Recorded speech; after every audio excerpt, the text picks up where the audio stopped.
blah. I'm Melissa Reyes, and tonight I have a special guest. Her name is Patty Wipfler, and she is the author of this book, Listen. And it is the 5 simple tools to meet your everyday parenting challenges. I was taking a look at it today, and it is really cool. I have a lot of questions for Patty, and I look forward to meeting her and chatting with her. If you have any questions, make sure to type them into the Facebook chat or join us on Smile Time, and we'll be able to address your questions towards the end of the interview. Just a moment, and I'll bring Patty in.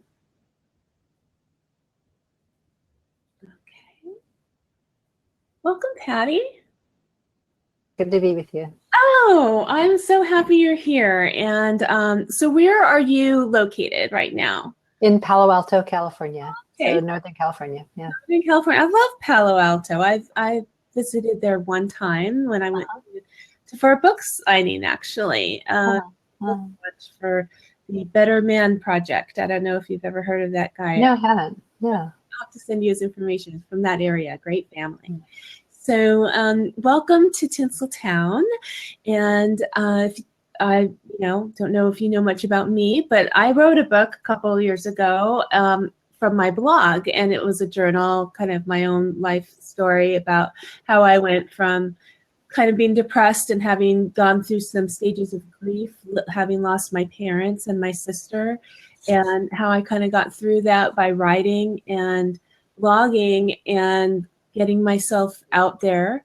And I became a life coach, and now I do this because this was on one of my my bucket list of things I always wanted to do. And good for you. Yeah, so why not? If we have the capability to do these things, I think that it just makes us happier. So that's my mission.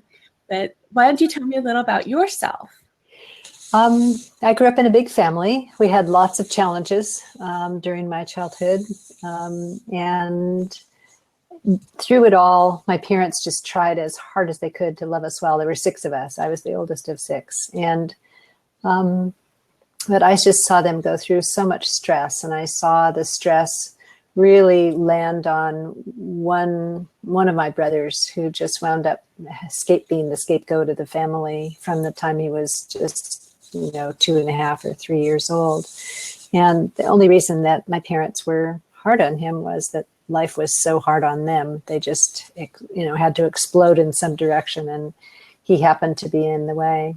So it really affected his life in a very, very negative way. And I got a lot of fun out of just playing with my brothers and sisters, wound up taking care of them while my mom was in bed for a 1.5 years or so. And just always loved being with kids. It was really, really fun. So I sent myself in that direction. And when I found myself being a stressed out parent, lo and behold, I thought parenting was going to be so easy because I'd been so much with kids and I'd loved it so much. And, parenting doesn't turn out to be easy for anybody I've ever met anyway. And I've done a lot of listening to parents.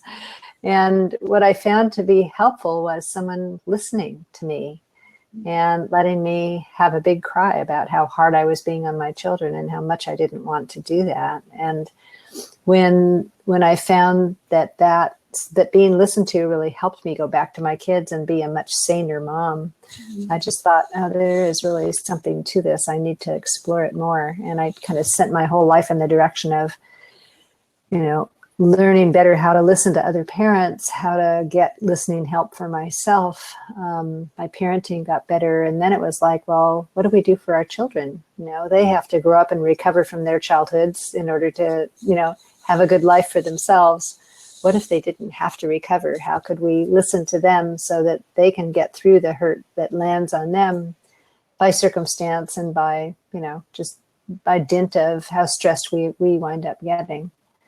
How can we help them really? And so that's really what I've spent the last 40 years of my life figuring out, is how we can support parents and how we can respect children's intelligence and really help them recover from the hard things that happen and really broaden their lives, in big ways that we didn't have a chance to, perhaps. So I'm sorry if I have a look on my face. I just had a notification, it looked like it was not live on Facebook, but we're fine. It's still going. Oh, okay. I'm sorry. Sometimes you might be straight off because, you know, I'm my own production crew here. Pretty amazing. Thank you. You can pull off. Yeah, it really is. It's not easy. It takes a long time, and we've had a lot of trial and error. And just like parenting, I guess you could relate it to Exactly. we do things by trial and error, but we just, you know, keep going. I do have a friend who's watching from the sidelines, and she's helping me out. So I'm going to shut down this one thing so I can concentrate on you and let her come in and give me messages. But so I find it really interesting that you started off kind of talking about your own childhood, and then you went straight to talking about the book. And I had read the preface, and it's, you know, just it's like exactly, you know, what you wrote. It's so you speak so much like the way you wrote that. And it's really all about, you know, where you are in your life right now, sharing all this knowledge. You put so much time. How long did it take you to write the book to this point? This is my fifth try on writing a book. I've tried once about 28 years ago. And what came out of that were some little booklets, not a book, but something maybe easier for parents to read, I was hoping. And then I made 3 more tries after that before I finally decided to have a co-author. And I just work better collaboratively than I do all by myself, I figured. So that this time it worked like a charm, because Tasha Shore was my co-author, and she's wonderful. Well, that's neat. She's a brilliant mom. And she's her kids are younger, or Oh, yes. My sons are in their 40s, and her children are between, I think, 7 and 14. She has 3 boys. Oh, so she's in the middle of parenting boys and young men, and she loves it, and she's really good at it. So, well, I think it's nice to have the perspective of someone who's going through it. Oh, yes. Yes, with your experience. And in the book, you bring together a lot of examples from people from all around the world and different cultures, and I like that too. How did you come up with those people? Well, our parenting approach, which we call Hand in Hand Parenting, that's the name of our organization and the name of our approach. It is spread quite a ways in the 27 years that Hand in Hand has existed, and we now have teachers on 5 continents who teach our approach. And we do training every year. We train about 35 people every year internationally. So we do have people in lots of different cultures now. So that's where our stories have come from. Is those people who are teaching, and the parents that they are teaching have submitted those stories. So that's really neat. What did you find that was similar in all or most of the scenarios, and what things were the most different with parenting? Oh, that's a good question. What's similar is the stress that parents feel. What's similar is how much love there is there, and how every parent I think I've ever listened to has worked harder at this job of parenting than they've ever worked at anything in their life, and it matters so deeply to them.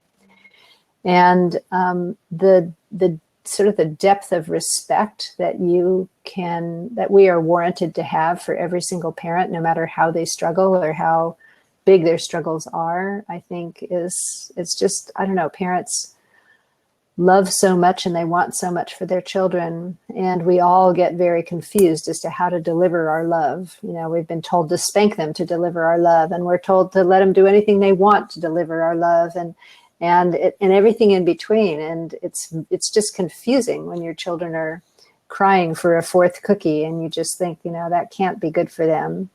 But I want them to feel loved. It's just, there's so much confusion out there. So I think how confusing parenting is pretty universal as well. Life is confusing. That's a good point. So what things were really different?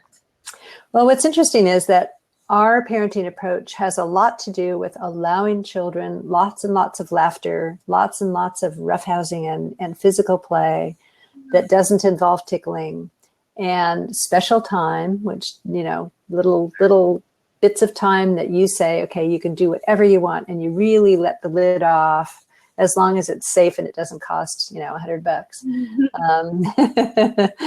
And those things are universally really fun and connective for parents and children. Parents feel really rewarded when they can play hard and there's lots of laughter and real connection going. Special time is almost universally hard for parents to do. Once we decide to spend, one-on-one time with our kids, the little list of stuff that we haven't gotten done or that we should do starts running and yelling at us from the back of our mind, so that it makes it difficult to really go ahead and clear 15 minutes just to be with your child, because all of a sudden the dishes in the sink look urgent to do, or all of a sudden the phone calls you didn't make tonight, you just feel like you should hop up and do that now. And that's a fairly universal phenomenon. What's different is the ways in which parents are taught, are the things parents are told about what children's emotions mean. So in some cultures, if you allow a child to cry, which we think if you're with a child and supporting the child and they need to cry for 20 minutes about how you didn't give them a fourth cookie, we actually see that connects a parent and child, that a child will ask for a fourth cookie knowing that you will say no, in order to get a really good cry in about how hard the day at school was. It's very interesting. And often sometimes they will even tell you that is what they're crying about at the end. Not always, but sometimes. I mean, that's really human nature, because we do that in our adult relationships and with work relationships. I find that if you really stop and think, what's wrong here, or or asking simply, what is it that you really want me to know? Then you get to, the meat of it. Whereas that top surface layer is some type of gut reaction. I love that. I mean, that it does hold true. And if we just apply that to our kids, that special time, I don't remember what I called it. I think we just called it focus. My husband and I would kind of just take turns making sure we focused on each child and gave them their one-on-one time. And it was very concerned because of 3 that there's always going to be an odd man out. So we would try to, like, I haven't spent time with him for a while, you're going to the market with me, or, you take him on the errands because I've spent a lot of time with him lately. And we would just kind of share that back and forth. But I think it would apply to the special time. And that has, a lot of people have asked me what we did, or what we do with our kids, because they're good boys. And we just put a lot of attention to them, made them the priority, and that we thought about that going into it. And not everybody has that situation. Sometimes the babies come and then they think about what they're going to do. But, it is not easy, and it doesn't end. They're in their 20s or, 19, 20s. That still, I have to give them that special time and listen and wonder what it is that they're really upset about. It's all, it's constant. That doesn't go away. Yeah. So what do you do with your family now? How do you nurture your adult children? And do you have grandchildren? I do. I have 3 grandchildren who are wonderful. So I like to do special time with them, and they still enjoy it. They still eat it up. So we do that. With my adult children, I need to do more special time. I really do. I like to do special time with my daughters-in-law as well, and have developed really sweet, good relationships there. And sometimes I'm the listener. It's like when there's upset in the family, they know they can come to me. They know I'll keep what they say confidential. They know that if there's, I don't know, sometimes the disagreements between my son and his wife will come up at the dinner table because I am a good listener and it is a good forum, and it just kind of gets aired out there. It's so interesting how that happens. I tend to ask them, something will come up and I'll say, do you want to talk about it? Because I'm going to want to listen and get into it. Or are you just, this is table talk? because we could talk about it. They'll be like, oh, we can talk about it later. But then they do. They like to dive into issues with me. And I'm saying they, my son has a girlfriend that he's been with for a while. I'm just trying to kind of hold off on getting close to her because, you know, they're just dating and they're so young. But I can't wait if that ever happens to develop those relationships too. I just really enjoyed them as a couple and, you know, the person that she is. And I always thought I would have a little girl, and I had 3 boys. So I'm holding out for the female relationship.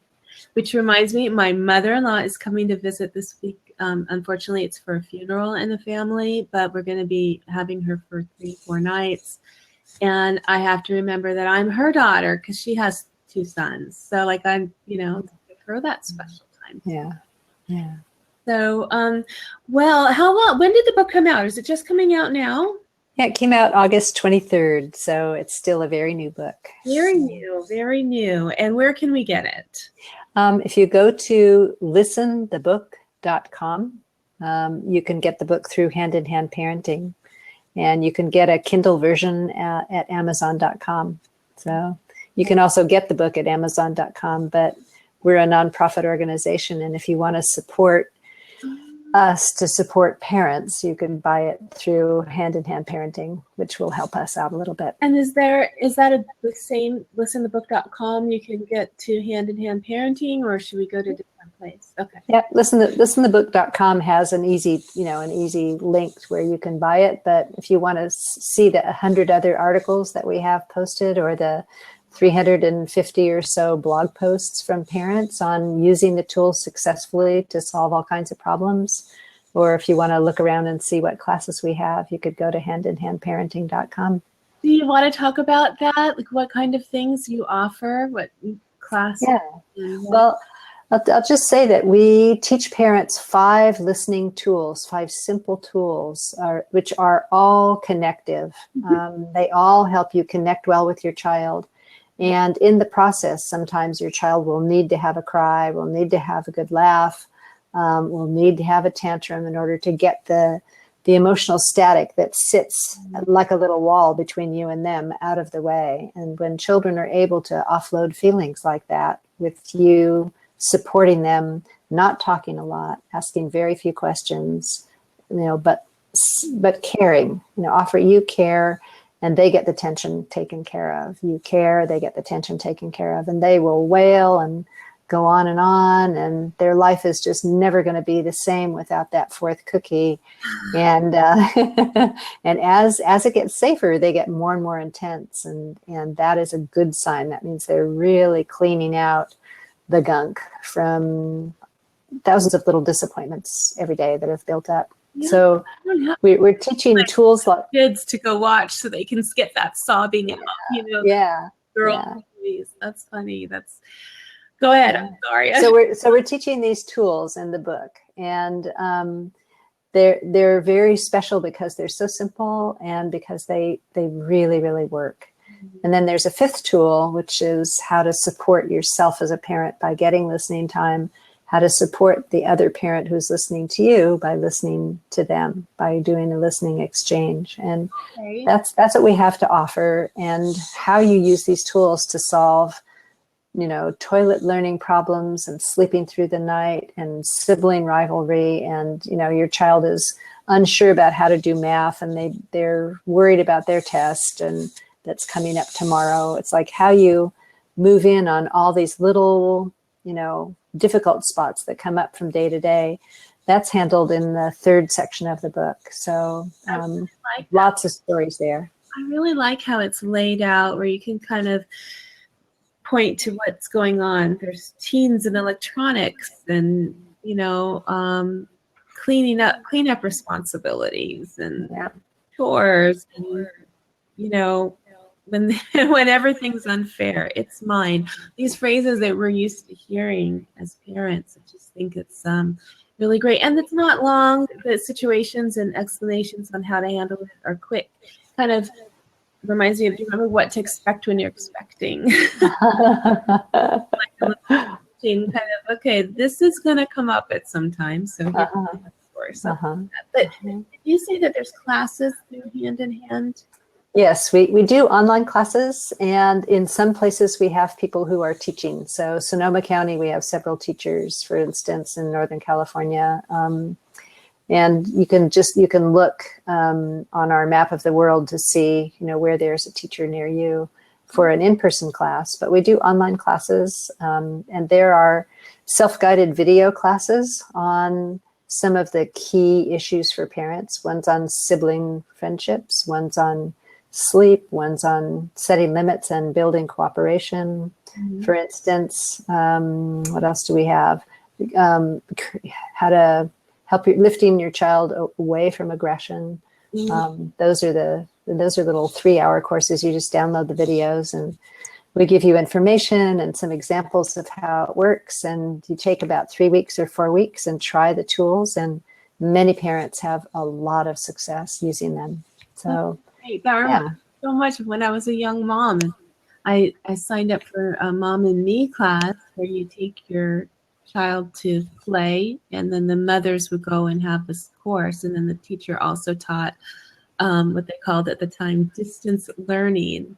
Basically, you take your video recording home and watch it, and then share the class. That was the distance. This was before computer online and all this stuff.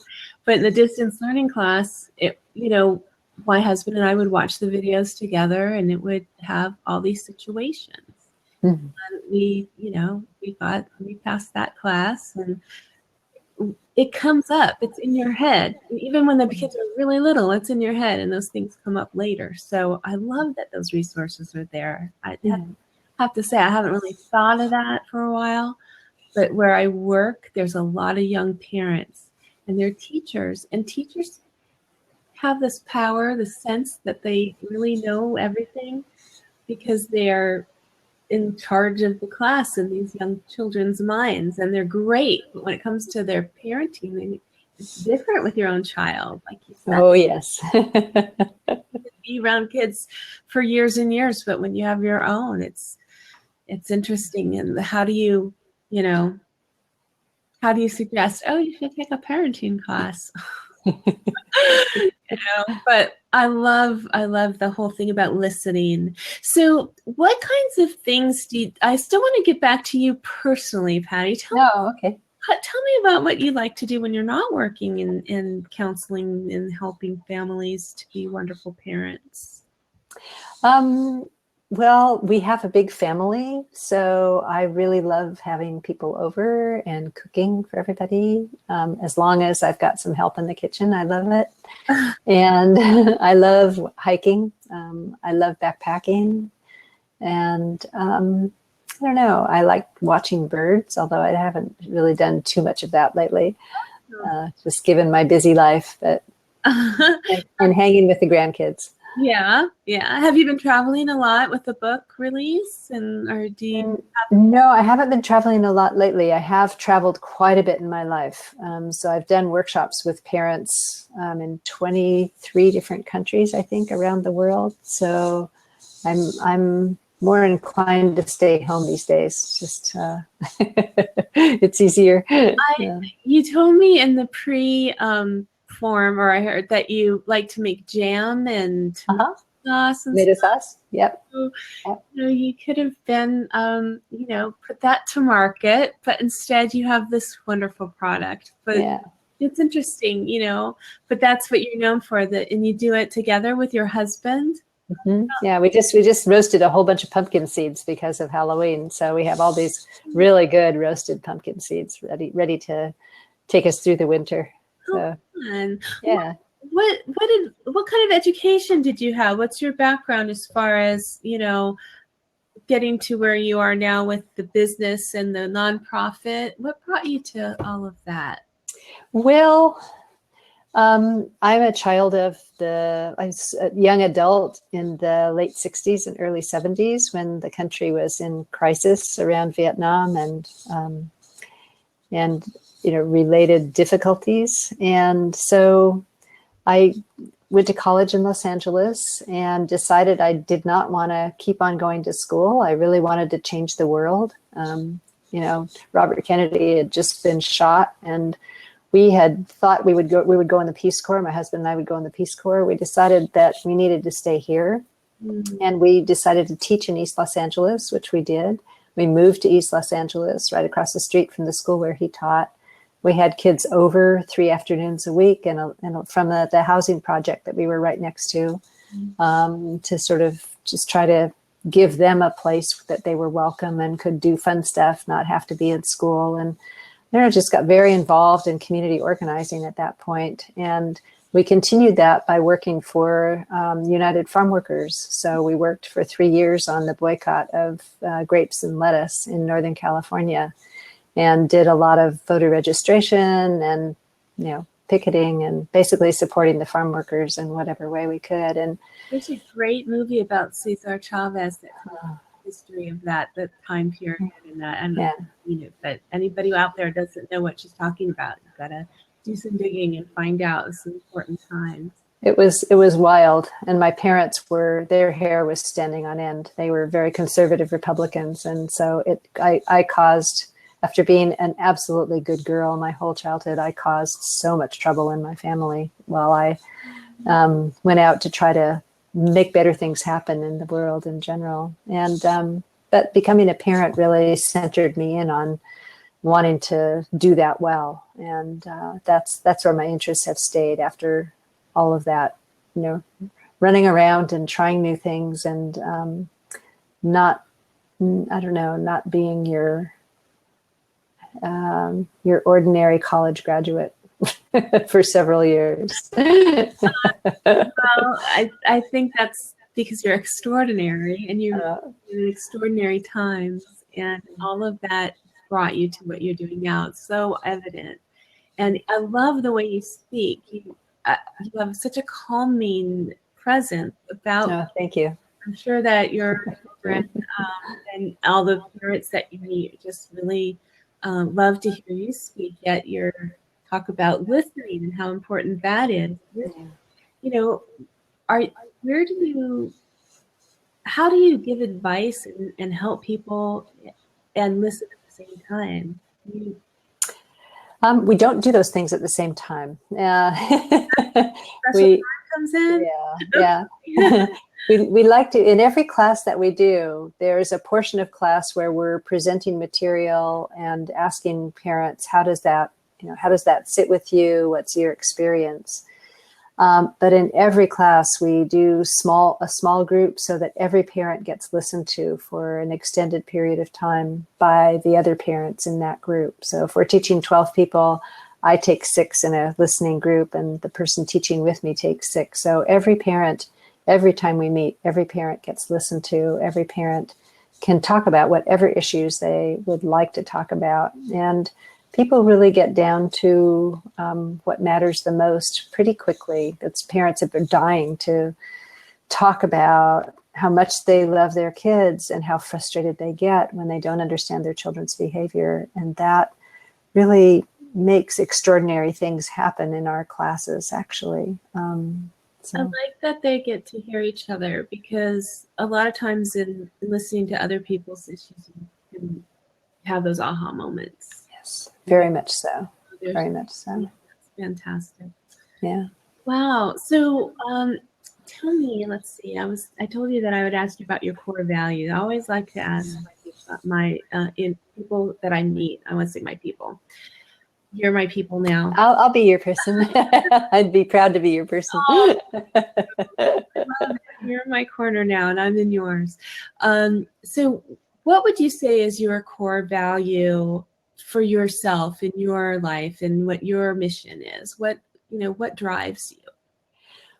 I think my core value comes from early in my childhood. The third child in our family was started out as a fine baby. She was just lovely, and I was deeply in love with her. I was about 4 years old when she was born, and she was my sister, and I got to, fold her diapers and put her clothes away and hold her. And so I just felt so thrilled that she was in the family.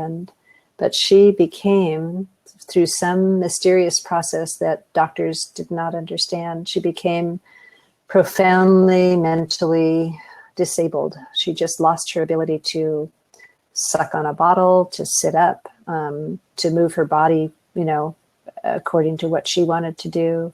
She slowly lost her ability to recognize us and became profoundly mentally retarded, basically, and became very, very hard to take care of.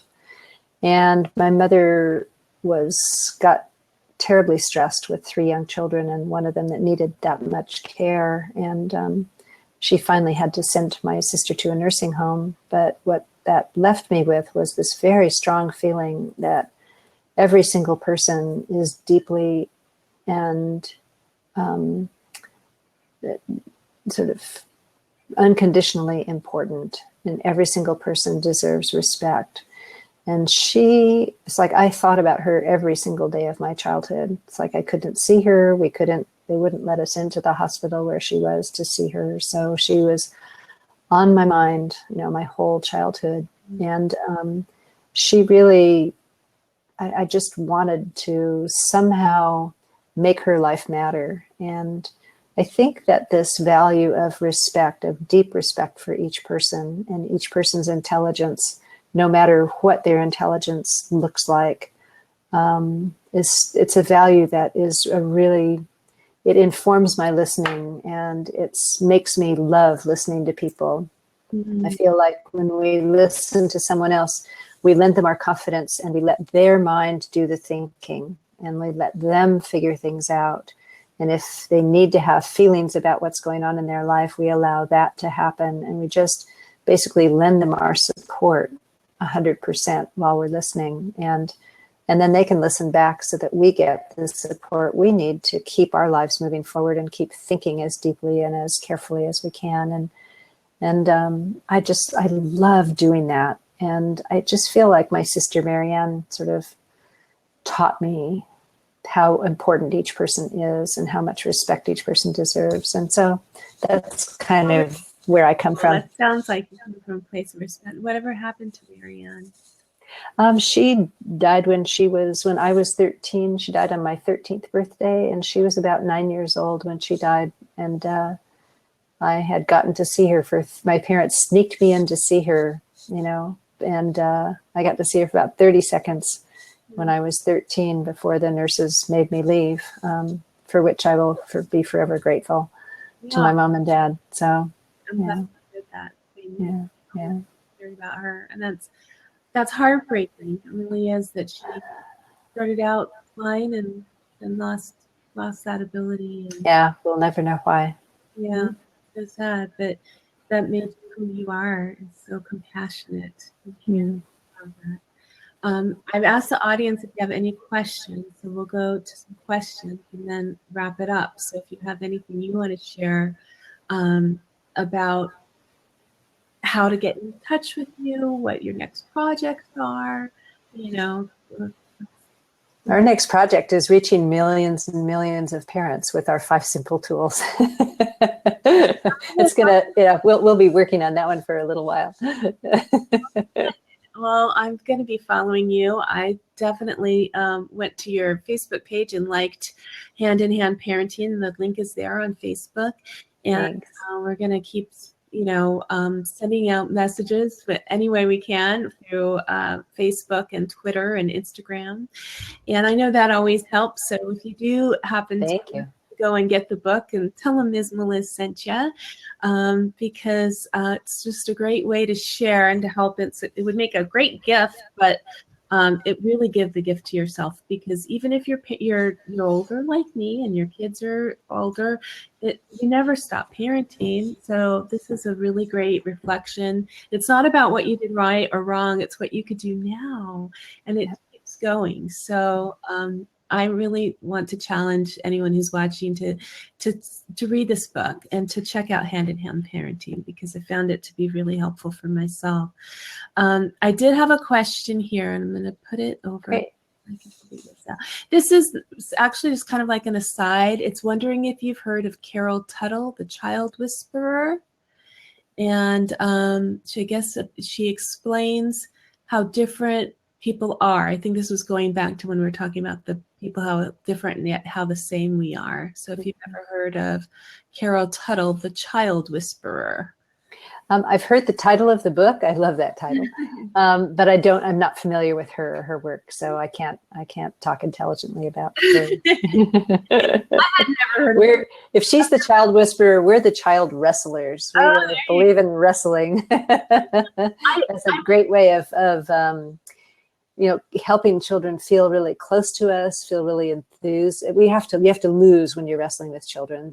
That's what makes them feel enthusiastic and helps them laugh. But it's really about that, because it's the physical contact. But you said no tickling. No tickling. So can you tell me why? Well, you want, when you're trying to build a deeper trust between you and your child, so that they can trust you with the hardest things that have happened to them, the biggest feelings they've got, which are the feelings that make them wake up in the night or fight with their little brother. It's like you kind of want to get those feelings up and out of the way. But it takes a lot of trust for children to work on the places where they're really scared or they've had a really hard time. And playing so that we call it play listening, playing so that the grown-up takes the less powerful role. So if you're, on the bed with your child and you go, I bet you can't push me off this bed. I am so big and strong, and wink, wink. And they start pushing you and wah, wah, wah, and you finally, tumble off onto the carpet. Mm-hmm. They will laugh and laugh and laugh. Climb back on, Daddy. I want to play that again. Mommy, do it again. And they would play that for 3 hours if you had the energy. And the laughter just rolls out, and you have to find all these creative ways to, pretend like this time they'll never get you off. And then you go splat on the floor with great oomph and I don't know if I can do this again. And this helps children feel like they've got a place where they can be powerful. They've got a place where they can try things out. And what we find is that families that create this kind of play listening tradition, so there's like a WrestleMania, 15 minutes every night before dinner or after dinner, or Saturday mornings is a big old wrestle time in the bed where the whole family gets together and, messes around physically with lots of laughter. Mm-hmm. That children, it develops children's inner sense of how to be with people. They really have to, it's the thing that you just make up how to do this, second by second. Mm-hmm. And it gives children a very deep, accurate social sense mm-hmm. that makes them leaders. So what we found is that when girls wrestle with their daddies and their mommies, and when boys wrestled with their daddies and their mommies, the leadership qualities begin to emerge. And the other thing that emerges sometimes is that if children are holding tension, they've had kind of a hard week, and you're doing, family WrestleMania on Saturday, all of a sudden one child will feel totally mistreated because your elbow happened to brush their ear. Mm. And they will burst into tears and get mad at you and, have a big old kerfuffle about this little thing that if they hadn't had a bad week, they wouldn't have even noticed. And they can have a big cry, and you can move in and you can care and you can go, I'm sure we'll still have a good morning. Didn't mean to hit your ear. Mm-hmm. And they can cry and cry. Yes, you did. You're always, you never do this to my little brother. You're always doing this stuff to me. And they can get all of that upset out. And when they're finished, they'll dive back in and have a good time. But they are deeply relieved. They're in better contact with their own self and with people around them. And this is a huge favor to children, to give them a little wrestling, a protected wrestling outlet where if they're carrying upset, they've got a place where you're paying attention, and they can make a pretext, a little excuse, have that upset, have your support, and come through it a better person, deeply relieved, and more intelligent, basically. They got that fear out of the way. Doing that, it's a little mind-blowing, excuse mm-hmm. me, to have that idea that going in, this is why you're doing this, and this is how it's going to benefit my child. Even if they end up crying and upset, that's building the tools that they need to be great adults. And I wouldn't have thought of that at that time. I would have thought, oh no, I messed it up. Or, oh, I mean, it's always like, you know, if we could just get out of what we're doing and just pay attention to what their needs are far beyond that moment. Yeah. When children feel trustful, they find little pretexts and they go in and they work on deep hurts that make them resentful of their baby sister, you know, or make them feel like they aren't good mathematicians, or make them feel like, you know, nobody at school really likes them. And all of this kind of comes out usually at you. Usually the focus is you've done something wrong. You didn't think about them well enough. You like my sister, you know, the baby better than you like me. But as you listen, that the hurt begins to heal. And so in a way, doing, you know, special time and then moving in and listening when a child needs a limit, it's a little bit like washing the clothes on a regular basis. You just, you know, they get to wash out the gunk that's collected from all the little dings and disappointments and upsets and things that didn't quite go their way. They, you know, they pin it on a little tiny thing because you're there and because you've been connecting. Mm-hmm.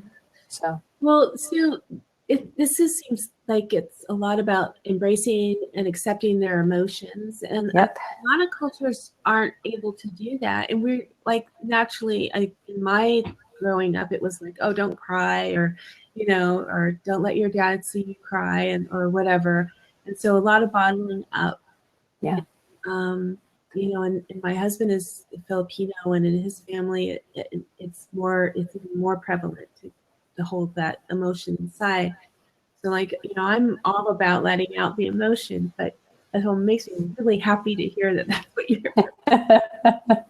Yeah. I think that's healthy if you know what to expect. It's interesting because you asked that question, what's different around the world? And actually every culture has a different reason why you mustn't let your child cry, or you mustn't. Every culture has different reasons why you mustn't promote laughter on and on and on and let it go on for a whole hour. You know, and the cultures are kind of unique. You know, about the judgment or the interpretation that they put on a child's emotion. So in our country, we tend to interpret a child having a big cry over a tiny little thing as manipulative, or as a power play, or as immature, or I mean a lot about immature, or as defiant. You know, if you don't stop that crying right now, I'm gonna, you know, give you something to cry about. My mom used to say I was being dramatic, and I was exactly over exaggerating. Yeah. But if you go, I think I've done this work in 2 different countries in Africa, and in both of those countries, they were not neighboring countries, but the belief there was that if you allow a child to cry for longer than just a couple minutes, the ancestors will come back and enter your child's spirit and drive your child crazy.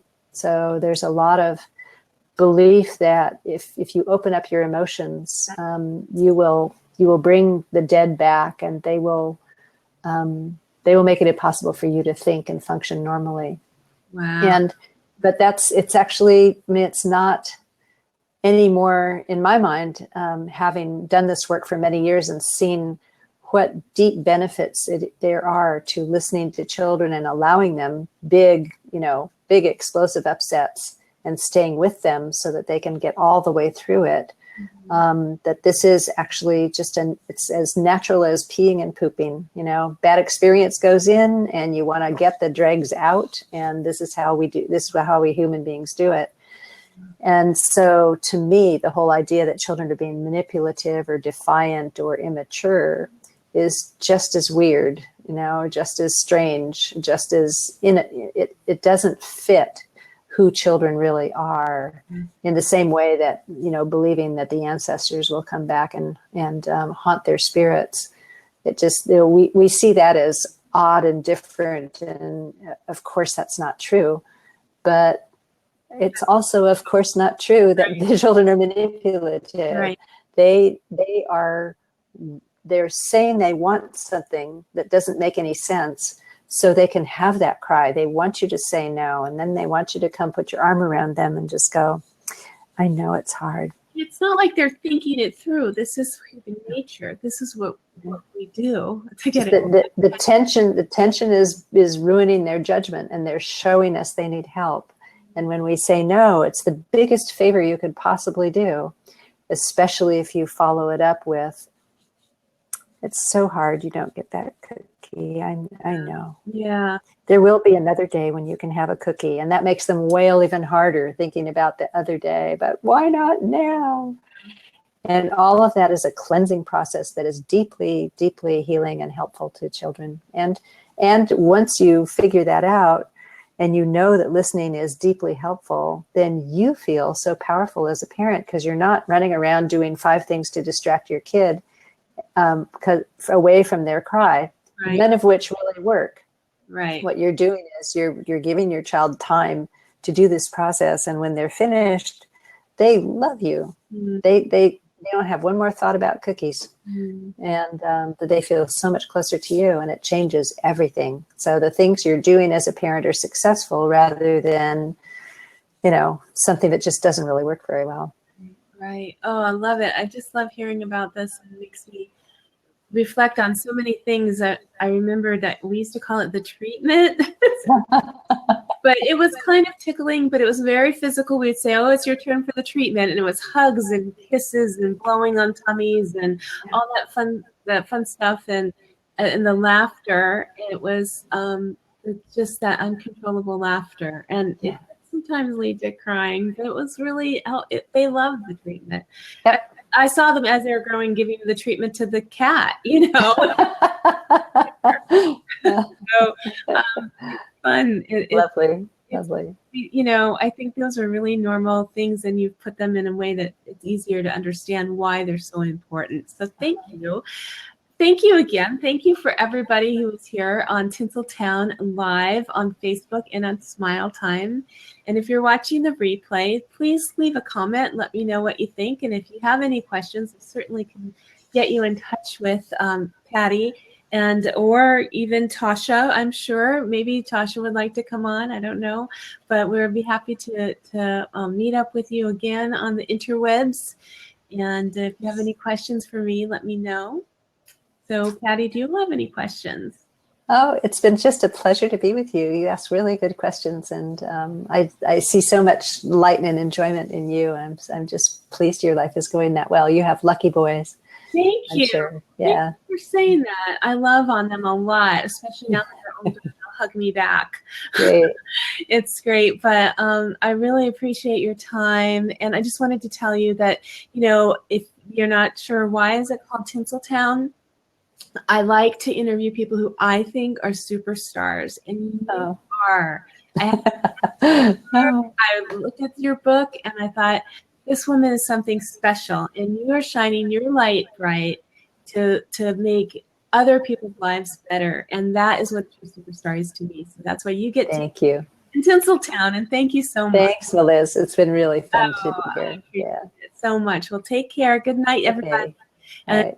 I'm going to go offline now. So say bye-bye. Thank you for being at Tinsel Town. And